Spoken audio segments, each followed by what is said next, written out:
सज्जनों और देवियों, ऐसी ही कोई सभा रही होगी। उस सभा में कबीर साहब पहुंचे और सभा के लोगों से उन्होंने पूछा, कोई राम रसिक रस पिए होगे जुग जिए होगे। इस सभा में कोई राम का रसिक है? और अगर राम का रसिक है तो क्या राम रस पिएगा तो युगानुयुग पिएगा। कोई राम रसिक रस पिए होगे जुग जिए होगे। फल अलंकृत बीज नहीं बकला, सुख पंछी तारस खाई। चुए न बुंद अंग नहीं भीजे, दास घोर सब संग लाई। गए बसंत ग्रीष्म ऋतु आई, बहुर न तरिवर तर आवे। कहे कबीर स्वामी सुख सागर, राम मगन हुए सो पावे। कोई राम का रसिक है इस सभा में? अगर है तो क्या राम रस पिएगा? राम रस पिएगा तो युगानुयुग जिएगा। दुनिया में दो रस है, एक काम रस है, एक राम रस है। काम रस में दुनिया डूबी है, राम रस को कोई कोई जानता है। राम रस भीतर है, काम रस बाहर है। काम रस का मतलब है कामनाओं में भटकते रहना। कामनाएं, वासनाएं, जो हमारी कामनाएं होती हैं वह बड़ी मोहक लगती है, लेकिन प्राप्त होने के बाद बेकार लगती है।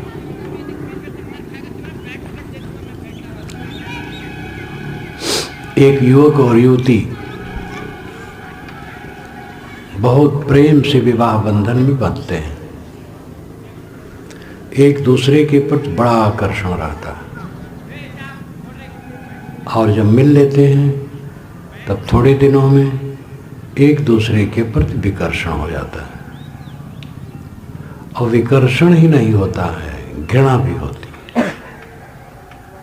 फिर खटपट शुरू होता है, फिर कहा कुही, तना तनी, बोलना भी बंद, एक दूसरे से असंतुष्ट।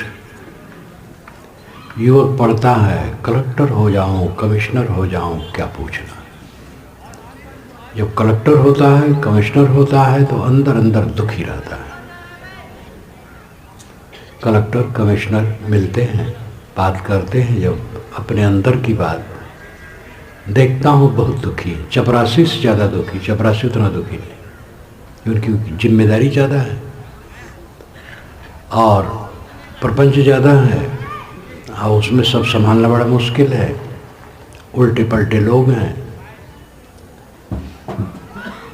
आप जेघर जता बधावना, तेघर तेता शोक।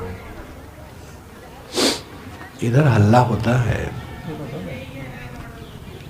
बच्चों को कहो भाई आज थोड़ा 1-2 दिन क्षमा करें। जेघर जिता बधावना, तेघर तेता शोक।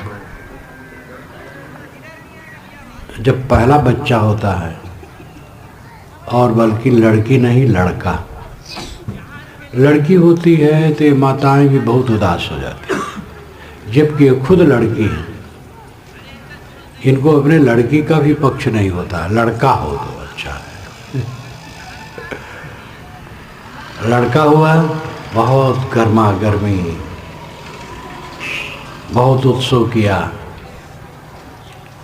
लेकिन उसी लड़के से एक दिन माता पिता खिन्न होते हैं और उनको लगता है लड़का क्या हुआ, जंजाल।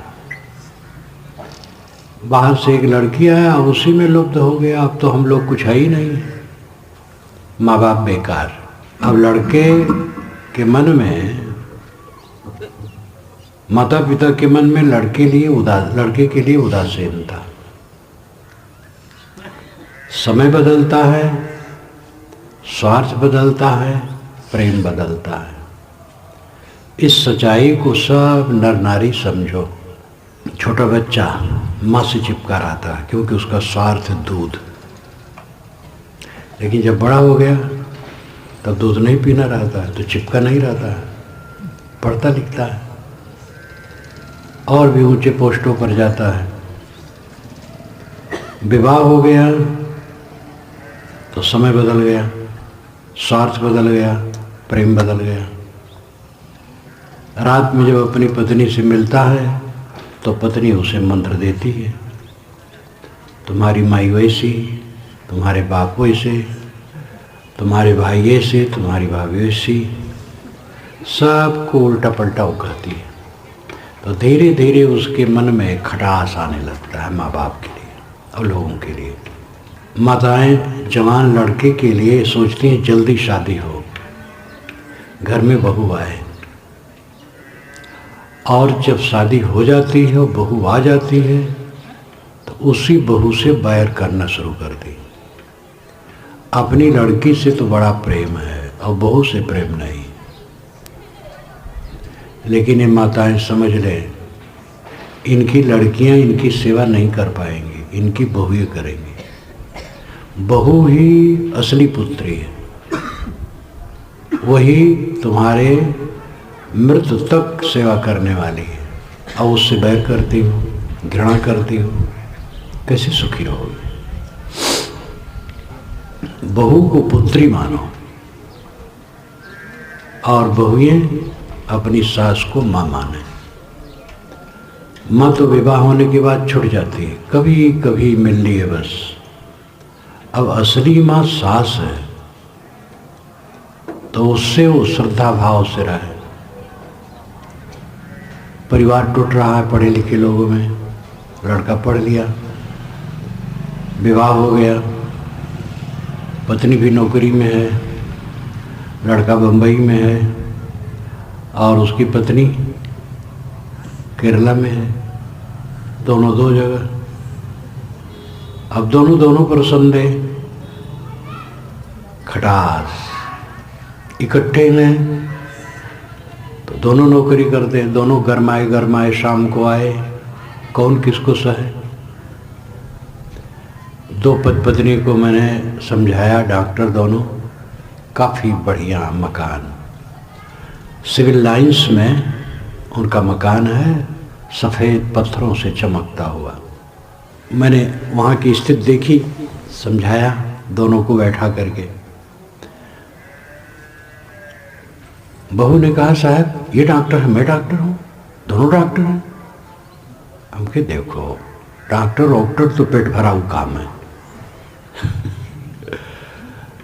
तुम दोनों मित्र हो, पत्नी हो, मित्र हो, इसको सोचो। और डॉक्टर हो, ठीक है, डॉक्टर पेशा है, चिकित्सा करो, पैसा कमाओ। वास्तव में चिकित्सा करे और उसमें जो मिले उसे गुजर करे, लेकिन लक्ष्य तो होता है कि पैसा अधिक से अधिक आए।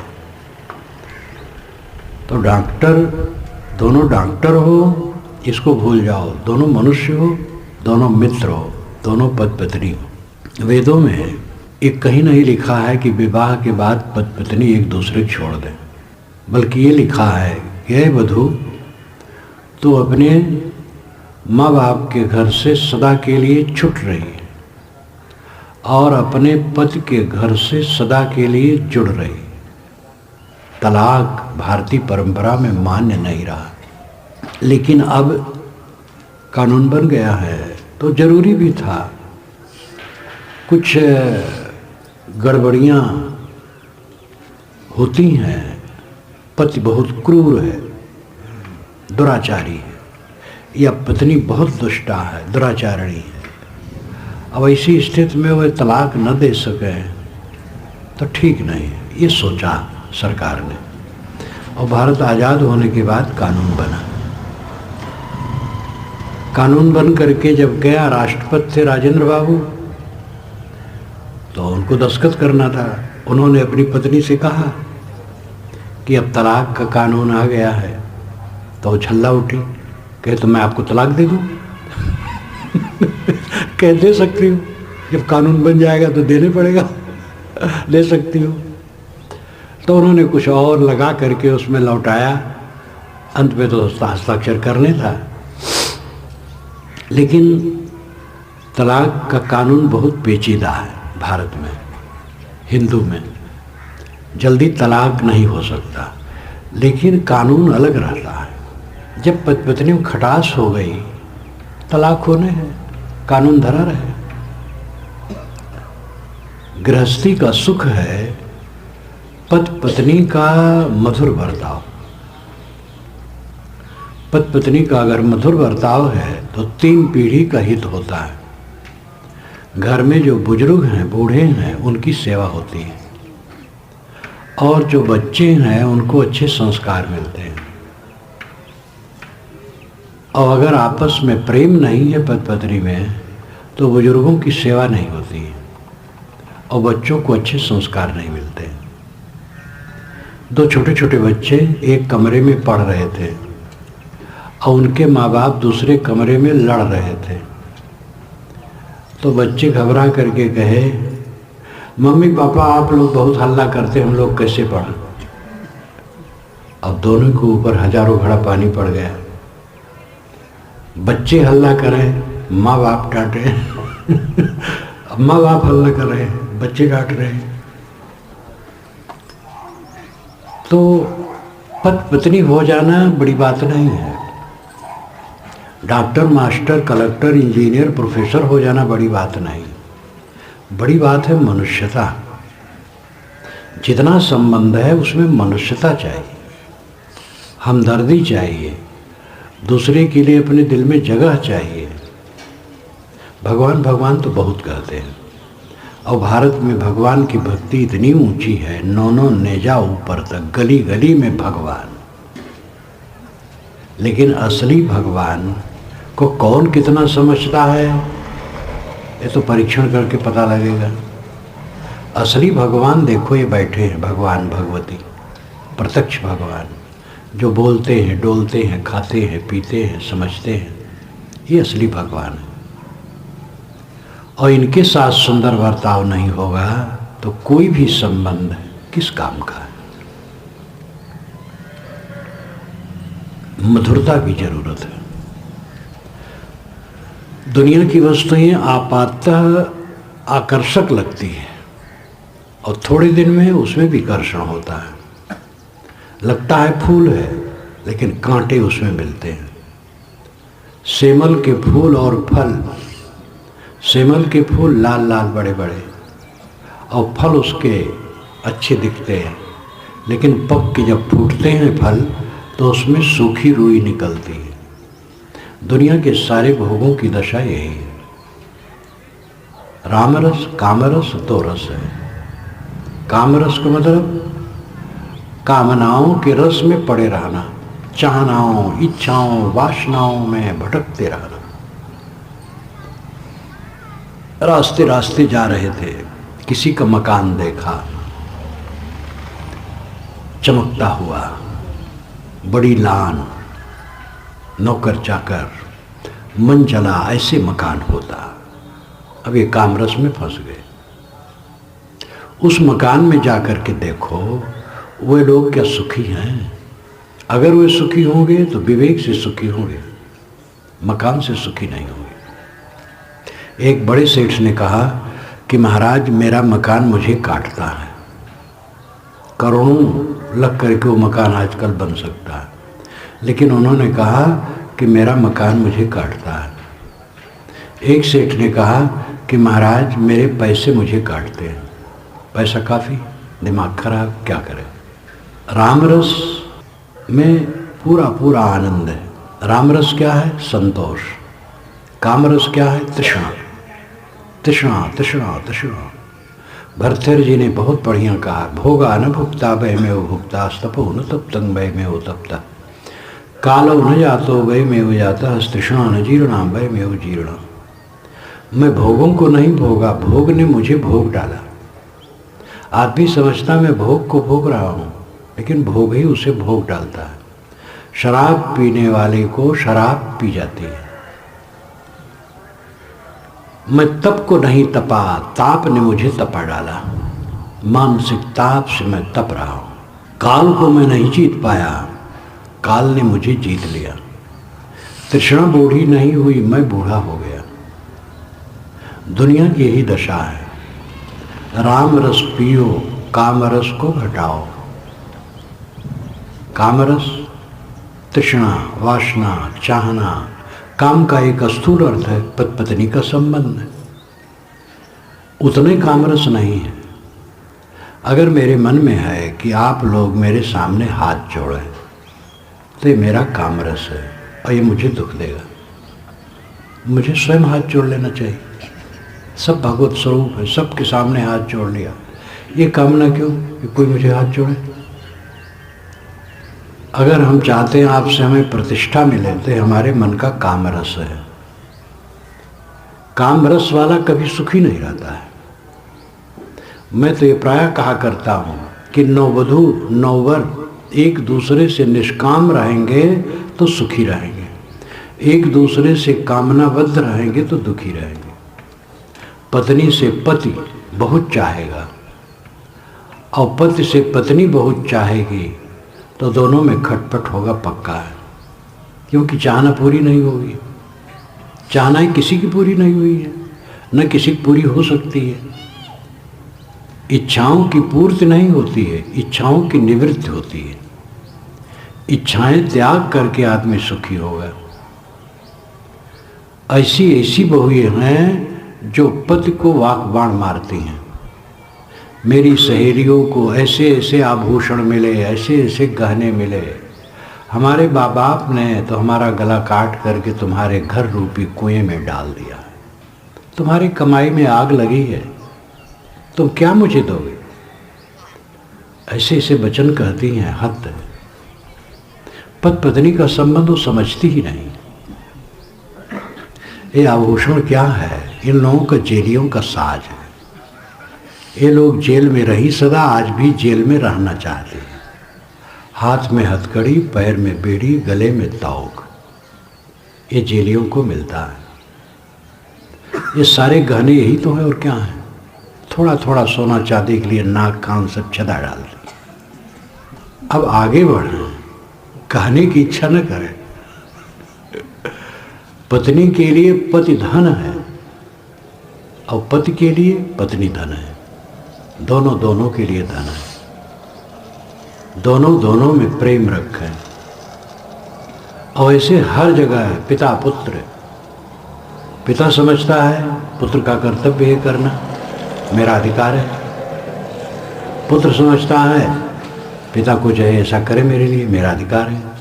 दोनों अपना अधिकार सोचते हो, दूसरे के कर्तव्य। अपना कर्तव्य देखो और दूसरे की अधिकार देखो। पिता का अधिकार है हमारे ऊपर, वो हमें कुछ कह सकता है, हमें सहना चाहिए। हमारा कर्तव्य है सेवा करना।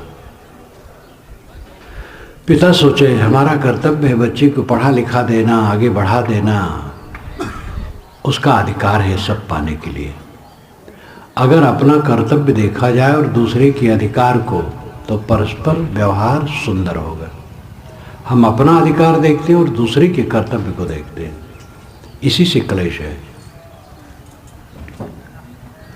ऐसे कम लोग मिलते हैं जो कहें साहब पेट भर भोजन नहीं मिलता, तन ढकने के लिए कपड़े नहीं मिलते हैं, सोने की जगह नहीं मिलती है।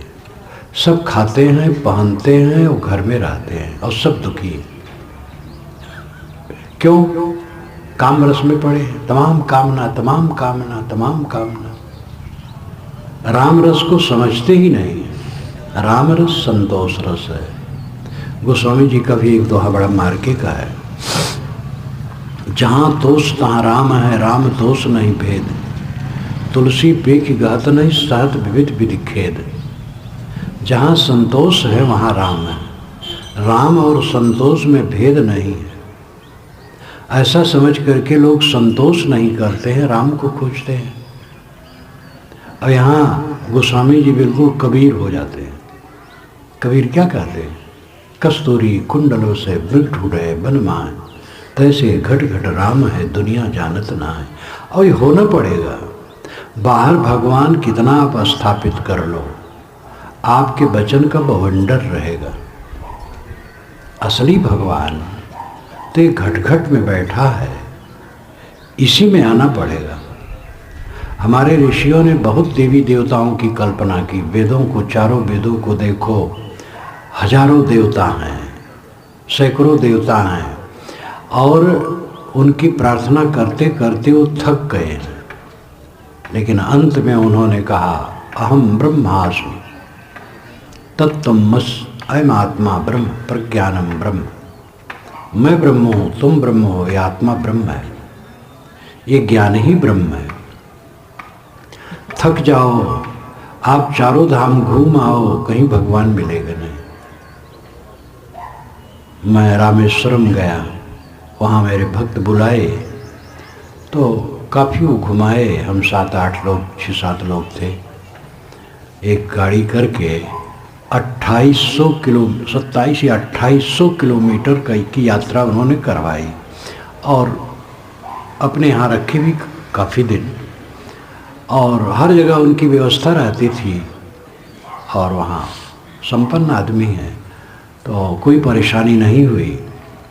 और जब रामेश्वरम गए तो देखिए आगे समुद्र है, कुछ मकानात हैं, एक बड़ा मंदिर जो है तो 15-16 एकड़ में, और मंदिर में सड़कें बनी हैं।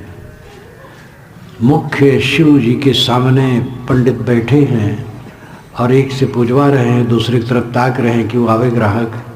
मंत्र कुछ बोल रहे हैं, कर कुछ रहे। अब वहाँ देखा चारों तरफ, कहीं भगवान मिलने वाला नहीं है। अब मनुष्य है, भगवान हो सब है, और कोई भगवान मिलने वाला नहीं। जब द्वारिका गया, वहाँ भी भक्त बुलाए थे, तो पूजा हो रही थी उसी समय। तो हम लोग जब पहुँचे तो पुजारी झट से ले जाके हम लोग सामने खड़ा कर दिया। पुराने ढंग से स्तंभ है, मूर्ति काली काली है, और पूजा हुई। हम लोग भी खड़े रहे, चारों तरफ कंकर पत्थर, इंतजाम भी कोई बढ़िया नहीं, कहीं परमात्मा नहीं मिला। प्रयाग में तो रहता है, प्रयागराज है, अयोध्या पास में है, काशी में तो बहुत रहा, कहीं परमात्मा नहीं मिला। जहाँ हम बैठे अगर वहाँ परमात्मा नहीं है तो कहीं मिलेगा? खोज डालो, कहीं नहीं मिलेगा। परमात्मा तो सबके अंदर में बैठा है। ये बुद्धि जब तक ना आएगी तब तक परमात्मा का अर्थ क्या है? जो सब में परमात्मा देखता है वो दुख किसको देगा? किसी को दुख नहीं दे सकता। संतोष राम है। गोस्वामी जी एकदम खाटी की बात कहते हैं, जहाँ तोष तहाँ राम है।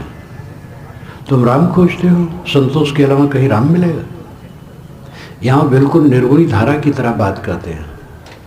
थक करके उसी में आना पड़ेगा। करकंज पद कंजारणम, कितना कह डालो भगवान के हाथ पैर बड़े कोमल कोमल हैं, लेकिन ऐसे कोमल कोमल वाले भगवान को आप पाओगे नहीं। हाँ, आपके घर में लड़के बच्चे हैं कोमल कोमल, कोमल कोमल भगवान कहते जाओ, कहीं पाओगे नहीं। भगवान है संतोष, संतोष करो, भगवान मिल गया। तो राम रस काम रस दो रस है। जीव हरदम कामरस में पड़ा है, ये मिल जाए, वो मिल जाए, वो मिल जाए, देख देख के ललचा रहा है। स्त्री पुरुष को, पुरुष स्त्री को देख के ललचा रहे हैं।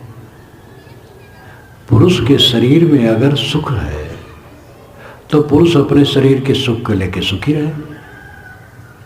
वो स्त्री के शरीर में क्यों सुख खोजता है?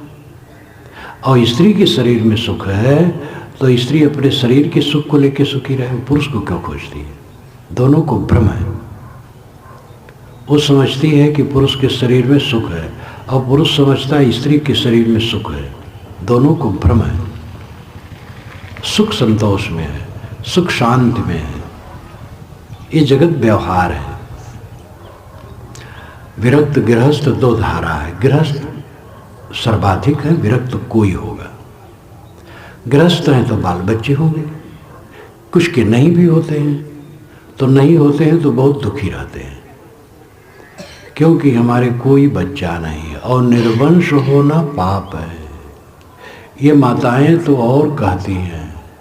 एक बुढ़िया ने कहा, मैंने निर्वंशिन का मुंह देखा सुबह तो 2 बजे तक पानी मुझे नहीं मिला। निर्वंशिन और निर्वंश का मुंह देखना पाप है। तो महात्माओं को आप क्यों देखने आते हैं? इनके कौन वंश है? ये तो महानिर्वंश है।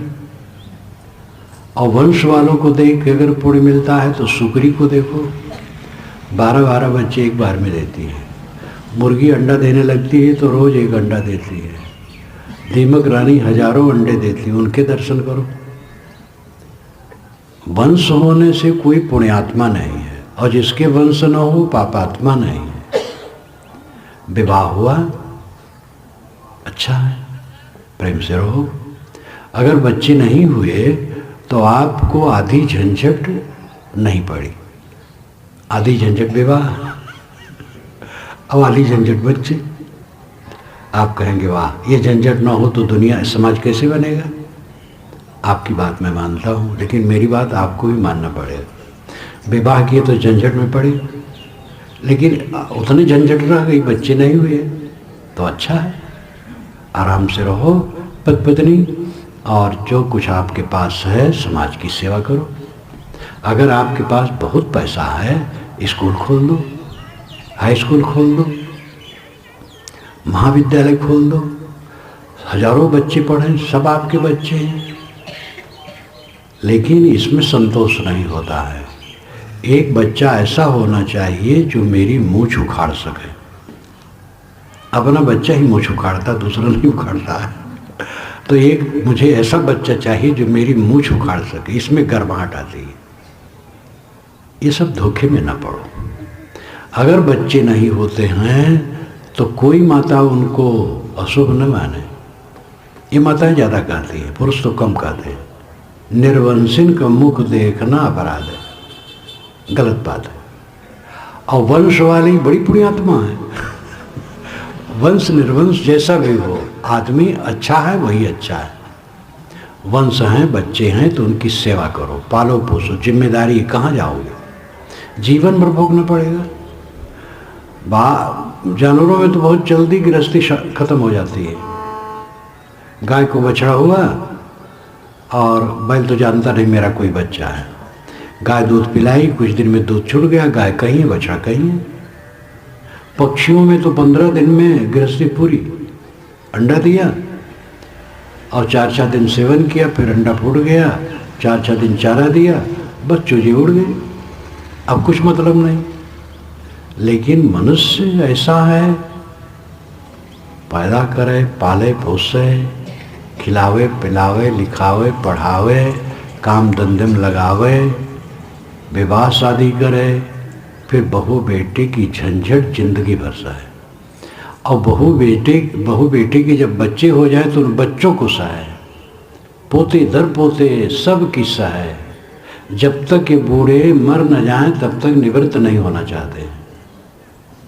एक बूढ़ा मेरे पास आया 75 वर्ष का, तो कुछ दिन रहा तो मैंने कहा तुम रह जाओ 10-15 दिन, संतों की बात सुनो, इलाहाबाद आश्रम की बात है। तो चुप हो गया। मैंने कहा क्या बात है? कहे साहब 3 लड़के हैं, 2 लड़के सर्विस में हैं, एक लड़का दुकान करता है और घर मुझे संभालना पड़ता, खेती बाड़ी। तो मैंने कहा कितनी उम्र है? कहे 75 वर्ष। हम कहे कब तक संभालोगे? तो कुछ उत्तर नहीं। ये बूढ़े लोग अगर इनका बस चले तो 1000-2000 पीढ़ियों तक ये सेवा करते रहे। ये धोखा है मन का।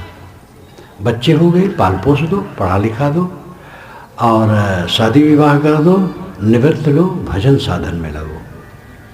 बच्चे के मोह, पहले अपने बच्चे मोह, तब बच्चे के मोह, और फिर उन्हीं से लड़ाई। अयोध्या के पास एक हमारे भगत रहे और संपन्न रहे, तो फिर उनके यहाँ मुझे समाज सहित रहना होता था समय समय से। तो जहाँ रहें वो क्षेत्र अलग रहे उनके परिवार से, लेकिन वो बच्चे को अपने पास लेटा ले। तो हम कहे दिन भर तुम दौड़ते रहते हो व्यवसाय में, और शाम को रात में तो शांति से रहो, बच्चे क्यों ले लेते हो? कहे साहब ये बप्पा करके आते हैं तो मोह लग जाता है। हम के ठीक है। अब बच्चे जवान हुए, उनका शादी विवाह, उनसे खूब लड़ाई लड़े हो, इतना उलझे रहे, तब मैं समय समय से डांटूं। मैंने कहा देखो बकवास मत करो। अब बच्चे के बच्चे जब हुए तो उनको लेकर के लेटने लगे। हम कहे अब तुम अपने पोतों को लेके लेटते हो, दिन भर तुम दौड़ते हो, तो रात में अकेले रहो शांत। कहे साहब ये बाबा बाबा करके आते बस मोह लग जाता है। हम कहे जैसे बच्चों से लड़े हो तैसे इनसे लड़ोगे अगर जीते रहोगे तो। हमारे पूर्वजों ने वानप्रस्थी आश्रम क्यों कायम किया था? उन्होंने कहा था कि 25 वर्ष तक बच्चों को ब्रह्मचारी रख करके पढ़ाओ, 25 वर्ष के बाद विवाह करके घर गृहस्थी संभालें, और 50 वर्ष की जब उम्र हो जाए तब वानप्रस्थी हो जाए। क्योंकि 50 वर्ष की उम्र हो गई तो बच्चे अगर हो गए हैं तो जवान हो गए, वो घर संभालेंगे, वो वानप्रस्थी हो जाए।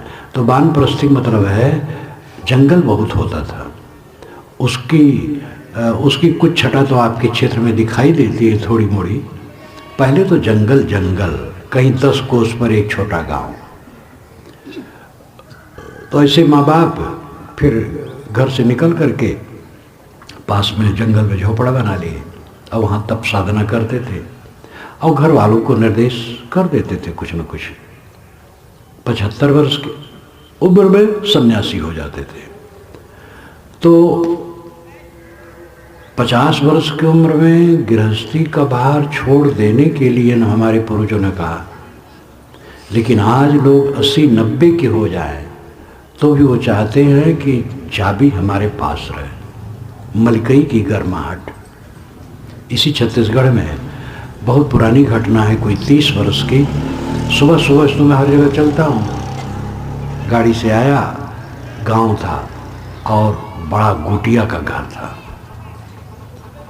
और बहुत बड़ा आंगन। गाड़ी रुकी, खाट पर बैठा, घर की बुढ़िया मलकिन थी, वो 75 बरस की रही होगी, आई बैठी, बातचीत हुई। मैंने कहा कुशल मंगल? कहे साहब नींद नहीं आती है। हम कहे क्यों? क्या चाबी घर की तुम्हें बांधे हो? तो हंसी और कमर से निकाली इतना बड़ा छप्पा। हम कहे तुम क्यों बांधी हो? कहे साहब लड़के हैं 3 और दुकानें हैं, खेती है, लड़के सब चालाक हैं, अगर उनको चाबी दे दें तो एक ही लेके बैठ जाएगा। और पति हमारे बड़े भोले भाले हैं, उनको तो दे नहीं सकती। तो हम कहे 75 वर्ष की हो गई हो, कब तक चाबी बांधे रहो? तो बांट दो, 4 हिस्सा कर लो, 3 में तीनों बच्चों को दे दो, एक हिस्सा अपना ले लो, चाबी घट जाएगी तो नींद थोड़ी बढ़ जाएगी। उसके पश्चात तो उसके घर जाना नहीं हुआ, अब तो होगी भी नहीं।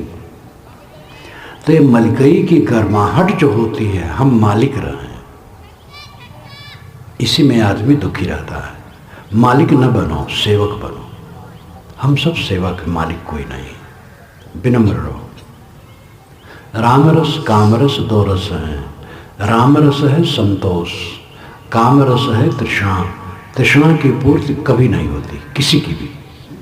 सदैव असंतोष, असंतोष में आदमी मर जाता है। जीवन की सफलता है इसी जीवन में रह करके पूर्ण संतुष्ट हो जाए, और सब समय संतोष।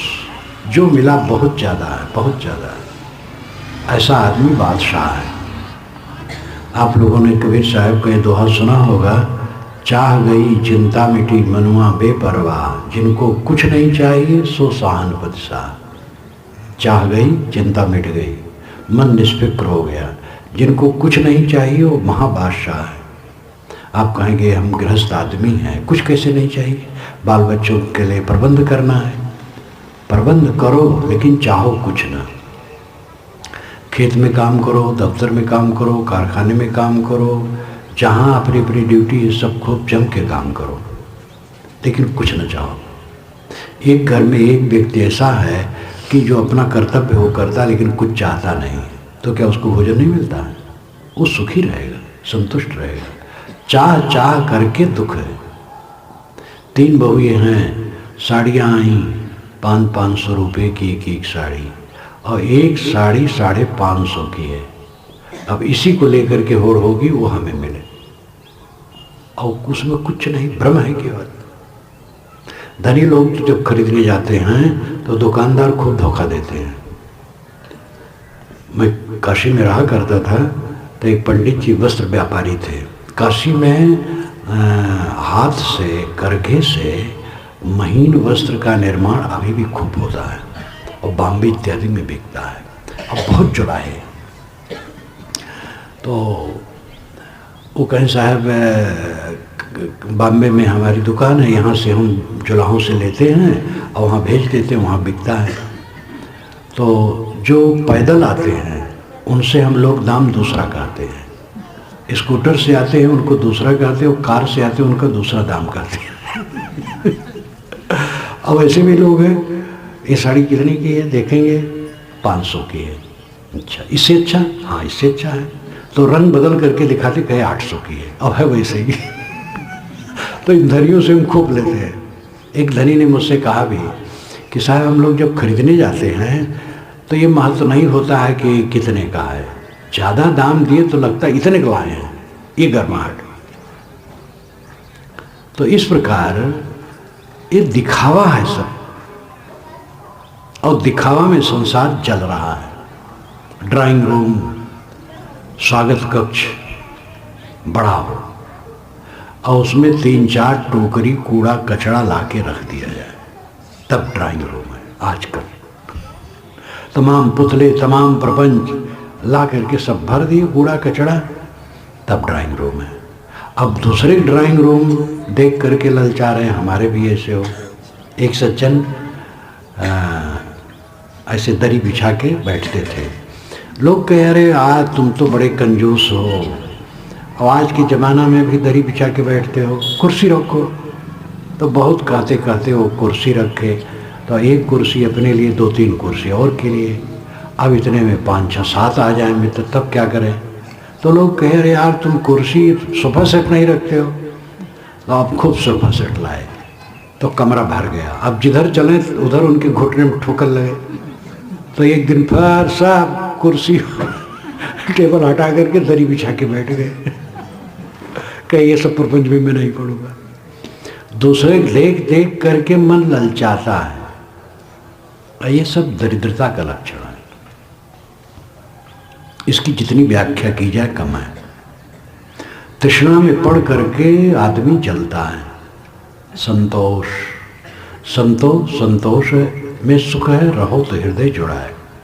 लोग कहते संतोष करेंगे तो विकास रुक जाएगा, तृष्णा से विकास होता है। तो सब तो असंतुष्ट है, कितना विकास कर लिए। और विकास का मतलब क्या है? कुछ माटी गोबर आपके पास ज़्यादा हो गया तो आप अपने को विकसित मानते हैं। दुनिया की चीज़ क्या है? माटी गोबर, कुल माटी है। देह माटी है, मकान माटी है, कपड़े फर्नीचर माटी है, रुपए पैसे माटी है, सब कुछ माटी है। माटी से बना है, माटी मिलना है। कुछ माटी बढ़ गया, आप अपने को मानते हैं हम संपन्न हो गए। ये माटी घटी बढ़ी रहेगी, सबके बराबर नहीं होगी। राम रतन जो सबके अंदर में है उसको समझो, असली खजाना आपके भीतर है। राम रस पियो, कामरस को घटाओ। देख देख के जो ललचा रहे हो, ये आदत छोड़ो। ये मन का जगत, आदमी सदैव मन की मान्यताओं में पड़ा रहता है, मन की कल्पनाओं में पड़ा रहता है। मन से ऊपर उठ करके अंतर्मुख नहीं होता है, क्योंकि अध्ययन मनन ध्यान चिंतन कुछ नहीं। आप लोगों से मेरी शिकायत रहती है, आप लोग 1 घंटा समय सबको निकालना चाहिए अलग। 24 घंटे में 1 घंटा, चाहे उसको 2 बार निकालो, आधा घंटा।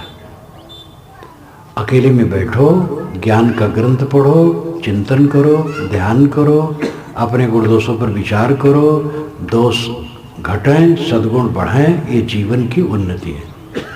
काम की लंपटता घटे, क्रोध का उद्वेग घटे, लोभ मोह घटे, तृष्णा घटे, झुझलाहट, क्रोध, लड़ाई झगड़ा, ईर्ष्या ये घटे, क्षमा दया शील संतोष प्रेम समता ये बढ़ें। इसके लिए प्रयत्न करो। सुबह से उठ करके शाम तक हाय हाय हाय हाय हाय हाय। सुबह अखबार और रात में टीवी, बस बेड़ा पार। सुबह अखबार पढ़े, राजनेताओं की झुठाई, और रात में टीवी देखे, चीची पीपी में लिपटे रहे और खराब खराब चीजें, और वही मन का विकार भर करके सोए। क्या जीवन है। ये टीवी भी बहुत कम देखो, और अखबार काम भर का थोड़ा पढ़ लो, ज़्यादा अखबारबाजी न करो। कितने लोग तो इतने अखबार के व्यसनी हैं, 2-2 घंटे पढ़ते हैं, और उसमें जहाँ कहीं एक्सीडेंट हो गया है, कहीं नर्स को लेकर के डॉक्टर भाग गया है, तो कहीं क्या हुआ, सब पढ़ते हैं। इस सब की क्या जरूरत है।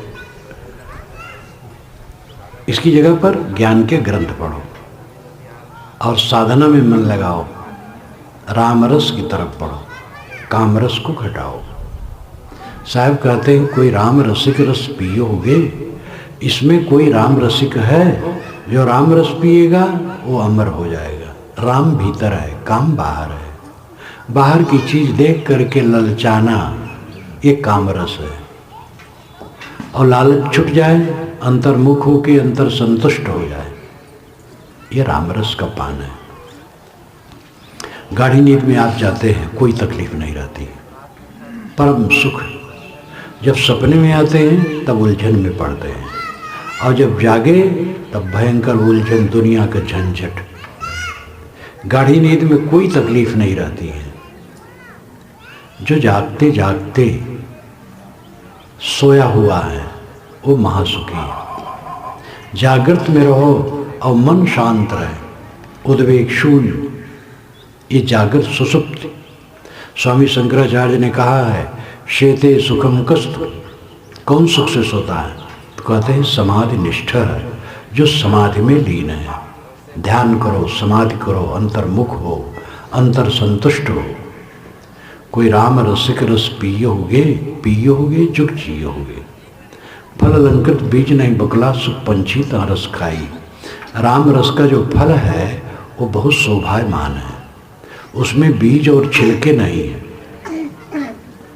दुनिया के जितने फल हैं सब में बीज और छिलके होते हैं। केला फलों का राजा है, मैं राजा कहता हूँ। कहीं भी चलते रहो, सब जगह 12 महीना मिलता रहता है। भूख लगी है, खरीद लो। पानी भी नहीं है तो कोई बात नहीं, अंदर भी तो रेडीमेड मिठाई है, पैकिंग बढ़िया सुंदर, ऊपर से छिलका पकड़ लो, खोल लो और मुख में डाल के खा लो, शुद्ध रहेगा। हाथ से उसको न छो गूदा को, पेट भी भर जाएगा, मीठ भी रहेगा, लेकिन उसमें भी छिलका तो हटाना पड़ेगा। आम भारतवर्ष का उत्तम फल माना जाता है, लेकिन उसमें छिलके भी हैं और गुठली भी है। राम रस के फल में न छिलके हैं न गुठली है, एकदम पूरा अमृत है। इसका अर्थ यह है कि राम रस में न आवरण है न वासना है। दुनिया के रस में छिलके और गुठली दोनों है। छिलका है आवरण, ढक्कन, और बीज है वासना। गुठली बीज वासना। दुनिया का कोई भोग भोगो तो भोग काल में तुम बेभान हो जाओगे, होश में नहीं रहोगे, अपने विवेक में नहीं रहोगे। पीछे से वो खटकेगा कि फिर मिले, वो बीज वासना है। तो हर दुनिया के समस्त भोगों में छिलके और बीज दोनों हैं। छिलके हैं आवरण, ढक्कन, और बीज है वासना। लेकिन राम रस के फल में न वासना है न आवरण है। आत्मसंतोष में बाहर खिंचाव की कोई बातें नहीं है। जो आत्मसंतुष्ट है वो कहाँ खींचेगा, किसकी परवाह करेगा, क्या उससे चाहिए। वो तो बादशाह है, अंतर तृप्त है।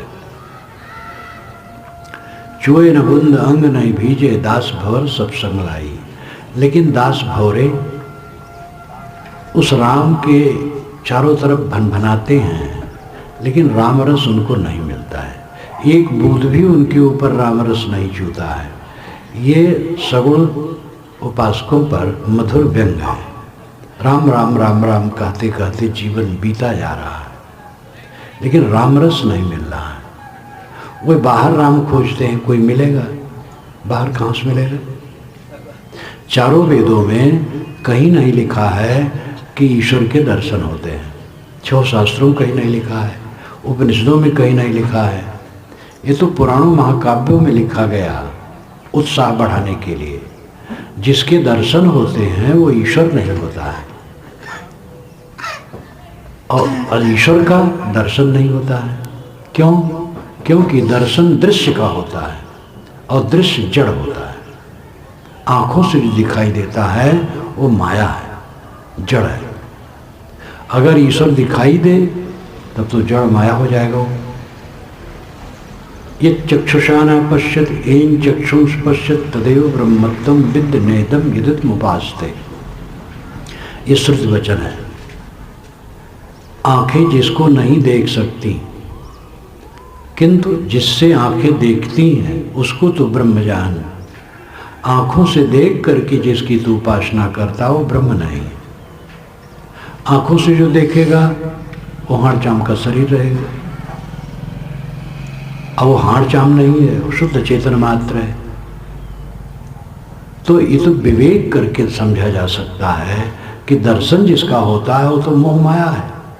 आप ध्यान दीजिए, रामचरितमानस में गोस्वामी जी ने जहाँ जहाँ कोई आगंतुक आया है राम से मिलने के लिए, तो सबको राम की सुंदरता में मोहा दिए हैं। राम बड़े सुंदर हैं, उनकी आँखें, गाल, हाथ, सीना सब बड़ा वर्णन है। करकंज पद कंजारणम, सब सुंदर सुंदर। लेकिन जब उन्होंने ज्ञान का खास विषय कहा तब कहा गो गोचर जहाँ लग मन जाई सो सब माया जाने भाई। गो इंद्रियां, गोचर विषय, जहाँ तक मन जाए सब माया है। गो का मतलब गाय और गोचर का मतलब गाय जहाँ चरे। लेकिन यहाँ गो का अर्थ है इंद्रियां, आँख नाक कान जीभ चाम। आँख नाक कान जीभ चाम, ये 5 ज्ञानेंद्रियां गो है। और शब्द स्पर्श रूप रसगंध 5 विषय गोचर है। तो जहाँ तक मन जाए सब माया है। अब यहाँ भगवान माया हो गया, जो करकंज पद कंजारणम भगवान है माया हो गया। देखी सुनी गुनी मनमाही मोह मूल परमार्थ नाही। जो देखोगे सुनोगे मन में सोचोगे वो मोह का कारण बनेगा, उसमें परमार्थ नहीं होगा। देखना सुनना जानना जब बंद हो तब परमात्मा की स्थिति होती। चश्म बंदो गोश बंदो लब विबंद गर्न बीनी सर्रे हक बर्मन बखन, ये रूमी साहब ने कहा, ये मुस्लिम संत थे। चश्म बंदो आंखें बंद कर लो, गोश बंदो कानों को बंद कर लो, लब विबंद ओठों को बंद कर लो। इतने पर सत्य के दर्शन न हो तो मेरा मजाक उड़ाना। इन्हीं अपनी इंद्रियों को समेट लो, अंतर्मुख हो जाओ। हजारों वर्ष पूर्व सनत कुमार ने छांदोग्य उपनिषद में कहा है, यत्र नानद पश्चित नानद श्रृणोत नानद विजाना सबूमा। जब दूसरे को नहीं देखता, दूसरे को नहीं सुनता, दूसरे को नहीं जानता, ये भूमा की दशा है। जानना देखना सुनना बंद कर दो। पहले ज्ञान में रहो फिर अज्ञान में चले जाओ। साहब ने कहा समझ बूझ जड़ हो रहे बल तज निर्बल होए, काहे कबीरता संत का पला न पकड़े कोय। पहले समझ बूझ ले तब जड़ हो जाए। ध्यान दीजिएगा, पहले समझ बूझ ले, समझ बूझ करके तब जड़ हो जाए, अनाड़ी बन जाए। और बल तज निर्बल होए, सारे बल का घमंड छोड़ करके निर्मानी हो जाए। ऐसे संत का कोई पल्ला नहीं पकड़ सकता है। आप घर में रहते रहते अहंकार शून्य हो जाओ, देखो परम शांति पाओगे। तो पहले ज्ञान की जरूरत है, फिर अज्ञान अवस्था में जाने के लिए कुछ न जानना, कुछ न जानना अंतिम स्थित है। जानोगे दुनिया कूड़ा कबाड़, जानोगे दुख पाओगे। यही तो समाधि है, सब जानना छोड़ दो। कुछ समय आप सारा सोचना छोड़ दो, वहां कुछ नहीं जानोगे, परम शांति रहेगी। लेकिन ये सब पहले से जब समझ वो ले अभ्यास करे और मन में अनासक्ति बढ़े तब ये दशा आएगी। लेकिन असली दशा वही है, सुसुप्त से आप उसकी वानगी ले सकते हैं। रोज हम सुसुप्त में जाते हो, कोई दुख नहीं रहता सुसुप्त में, लेकिन वो अवस्थाजनित है, बोधजनित नहीं है, इसलिए नींद खुलने पर फिर दुख शुरू हो जाता है। जो जागते जागते सुसुप्त की तरह रहता है, जागते जागते जीते जीते मरा की तरह रहता है, वो आनंदमय हो जाता है। मस्त राम मुर्दे से पूछे, मुर्दा कुछ बतलाओगे? मुर्दा में से मुर्दा बोला, मर जाओ सुख पाओगे। एक मस्त राम लेटे थे, एक मुर्दा पड़ा था, तो मुर्दे ने कहा मस्त राम से, मस्त राम तुम मुझे कुछ बतलाओगे? मस्त राम ने मुर्दे से कहा कि तुम मुझे बतलाओगे? तो मुर्दा कहा मर जाओ सुख पाओगे। मैं मर गया, झंझट खत्म, तुम भी मर जाओ। तो मर जाने मतलब जहर खाना थोड़े, आजकल तो जहर खा के बहुत लोग मरते हैं, वो कायरता है। मर जाने का मतलब है मन मर जाना, शांत हो जाना। आप अपने घर में पहुँचे और आपकी देवी कोई कारणवश गरमाई है और आपके ऊपर बरस पड़ी, आप मर जाओ। मर जाने मतलब क्या? शांत, कुछ न हो, अपने आप वो ठीक हो जाएगी। अपने आप उसको लगेगा कि मैंने गलत किया। अब आप भी गरमा गए, तब लंका कांड शुरू। घर घर में लंका कांड इसी से होता है।